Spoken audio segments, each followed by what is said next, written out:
கது இறக்கும்ல சார். எனக்கு இவ்வளவு திறந்துருக்கு. ஜாலியா பாத்துனே வருவேன். அப்பா அக்காவை மட்டும் ஃபுல்லாவே திறந்துட்டீங்க. உனக்கு திறக்குவா? போதும்.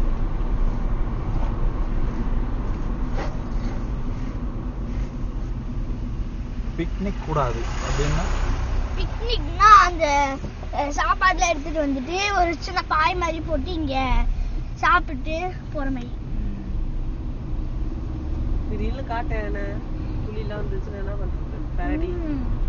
கரடி கூட அட்டாக் பண்ணும். புளியோதரை வச்சிருந்தா கொஞ்சம் புளி ஊட்டி விட வேண்டியதுதான்.